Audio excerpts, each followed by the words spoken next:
우리나라와 이란의 교육 규모는 2011년 사상 최고치인 174억 달러, 거의 20조 원에 육박했습니다.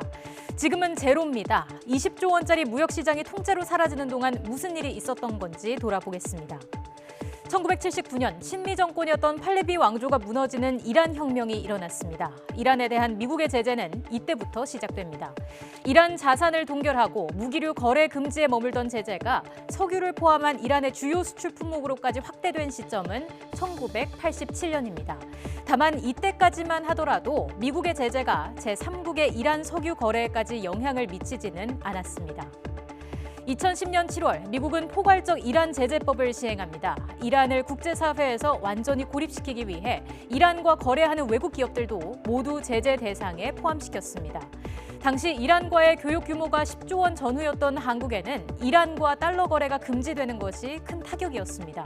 한국은 미국과 이란을 동시에 설득해 달러가 아닌 원화로 수출입 대금을 결제하는 우회로를 뚫었고 이듬해 이란과의 교육 규모가 사상 최대치에 이르기도 했습니다.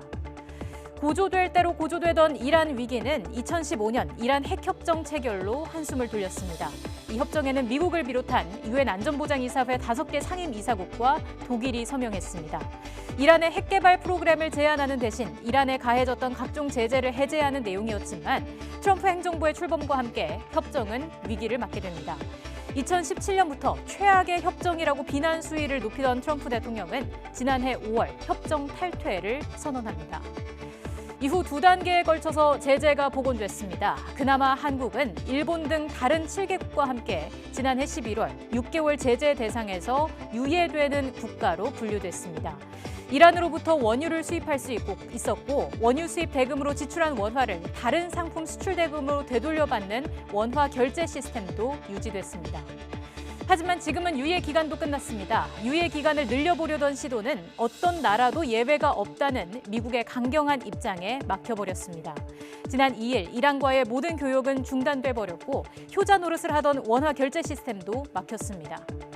수출 기업 피해가 불가피해 보입니다. 원유 수입처가 제한될 뿐만 아니라 도입 원가가 상승할 것이라는 우려도 나옵니다.